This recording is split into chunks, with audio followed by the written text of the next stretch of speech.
Bueno, video 3 de metodología de la investigación. Seguimos en la unidad 2, modernidad, ciencia y crisis. El anterior fue el origen de la revolución científica, que era toda historia, y ahora vamos a otro documento que es Entre rupturas y tensiones de Laura Gramayo.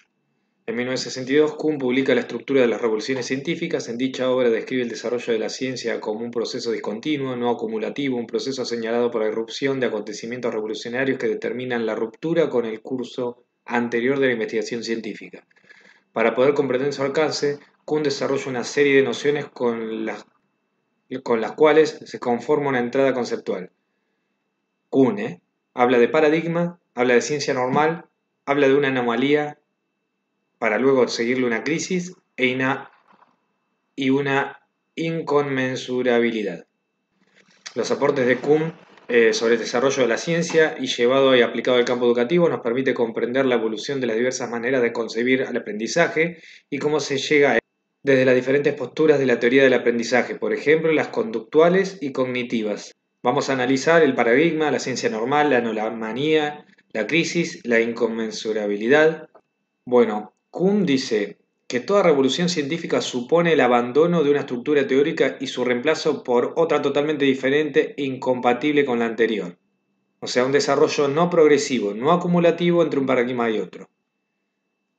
Otro autor, que es Piaget, sostiene que en realidad el proceso es muy diferente. El conocimiento está conformado por diversos estadios, donde cada uno es a la vez el resultado de las posibilidades abiertas por el precedente y condición necesaria de la formación del siguiente. De mierda está.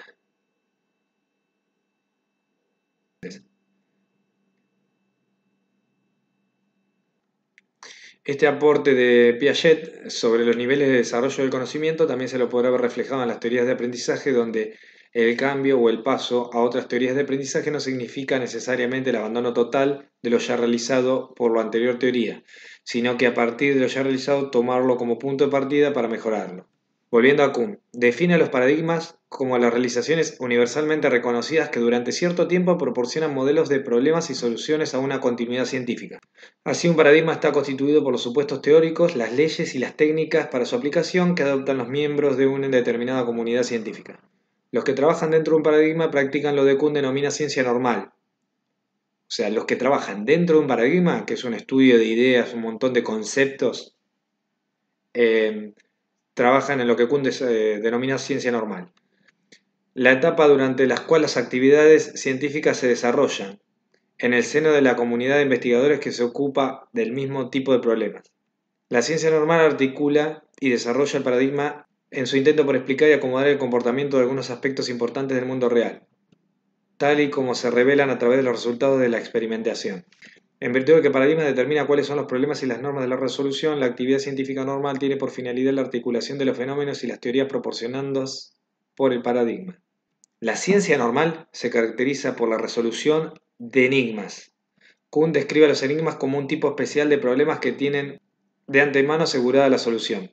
Los enigmas son, en el sentido absolutamente ordinario, aquella categoría especial de problemas que pueden servir para poner a prueba el ingenio y la habilidad para resolverlos. Eso es el paradigma, ¿no? Que está compuesto por eso.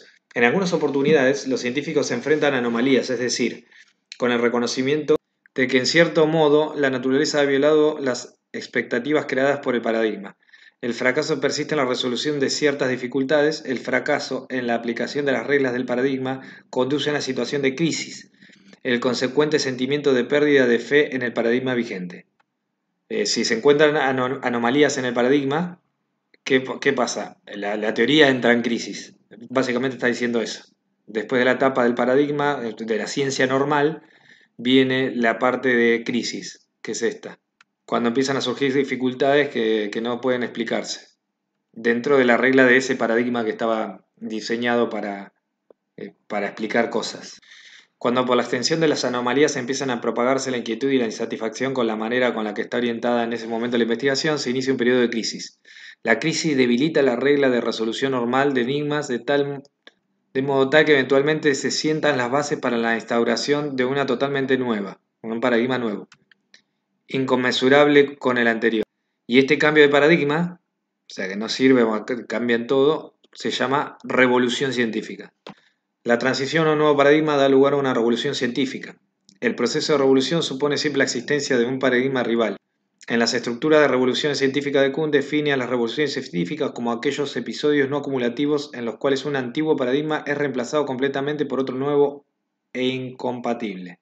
Los aportes que realiza Kuhn sobre el desarrollo de las ciencias permiten comprender el paso de las teorías del aprendizaje conductistas a las cognitistas. Siglo XX dividido en dos mitades. La primera, el conductismo, y la segunda, con dominio en la psicología cognitiva. La primera, amparada con las ideas de Kuhn con respecto al desarrollo y cambio de los movimientos científicos, narra la existencia de dos paradigmas y dos revoluciones paradigmáticas, seguida por un correspondiente periodo de ciencia normal.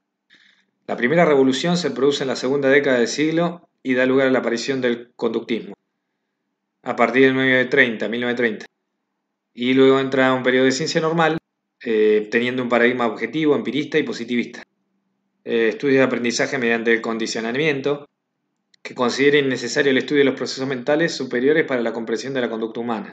Este conductismo lo hizo John Watson, no estudia las funciones manifestadas en la conciencia del sujeto. Plantea como objeto de estudio las unidades de conducta factibles de ser observadas y medidas y verificadas por un observador externo y capaces de ser repetidas experimentalmente. Sus postulados básicos comprenden: estudiar solamente conductas observables. Inicialmente somos una tabla rasa y todo lo adquirimos por mecanismos asociativos, como si no existiera la mente. La mente es una copia de la realidad, no la realidad, es un reflejo. No tiene en cuenta los procesos mentales, se constituyen en teorías antimentalistas, no niegan la existencia de la mente, pero quieren que se cumplan los requisitos de objetividad. No quieren el uso de la introspección. Se estudia solamente a través de las manifestaciones de la conducta, o sea, lo que pueden medir y observar. Sitúan el principio motor de la conducta fuera del sujeto. Son ambientalistas, porque todo se inicia y controla por el ambiente. Postulan un sujeto pasivo. El sujeto se limita a responder a las contingencias ambientales, o sea, no interviene en la realidad. Se lo considera como una caja negra porque solo interesan los resultados de aprendizaje y no los procesos por los cuales pasa la mente. Son teorías estímulo-respuesta. Explican el aprendizaje en función de las asociaciones mecánicamente y se establecen entre un estímulo y su respuesta. Por eso se considera que son teorías mecanicistas. Bueno, esta teoría conductista del aprendizaje es insuficiente, por ejemplo, para explicar la modificación de la conducta. La expansión del paradigma se encuentra con anomalías empíricas y entra en una nueva crisis a partir de 1950, ese paradigma. A mediados de esa década, la teoría de aprendizaje conductivista será sustituida por un nuevo paradigma, la teoría cognitivista del aprendizaje. Es el estudio de los procesos mentales que el conductivista los dejaba aparte, conductivismo. Bueno, entonces ocurre una nueva revolución científica creándose la base de un nuevo periodo de ciencia normal. Entre los teóricos cognitivos se encuentran Piaget, Gestalt, un innombrable Vygotsky y la teoría de aprendizaje del significado de Ausubel. Bueno, las teorías cognitivas se ocupan de desentrañar los elementos cognitivos con los cuales se producen los aprendizajes. La acción del sujeto está determinada por sus representaciones mentales. Postulados básicos. Concepción del conocimiento constructivista. Sujeto no elabora copia de la realidad para conceptualizarla. Es activo constructor de significaciones y de sus propias estructuras cognoscitivas. El mundo queda representado en su mente a partir de esta interacción constructiva. Tanto la realidad como el propio sujeto no están formados por elementos aislados que se asocian, sino que se constituyen estructuras como organización interna propia, que son las que interactúan en el proceso de construcción del conocimiento. Se interesan por los cambios que tienen lugar en procesos conocimientos subyacentes y no directamente observables, tales como la memoria, la atención. Bueno, estas dos teorías de aprendizaje nos permiten ver lo que Kuhn definía como inconmensurabilidad, dos paradigmas diferentes, incomparables, con dos visiones y posturas de concebir el aprendizaje y de verlo al sujeto En las teorías conductivistas, el aprendizaje se define como un cambio en la conducta manifiesta del organismo. En las teorías cognitivas, interesándose por los cambios que tienen lugar en los procesos de conocimiento subyacentes y no directamente observables, tales como la memoria y la observación. Es pertinente traer la colación también el concepto de progreso científico de Kuhn. Distingue dos formas de desarrollo de la actividad científica.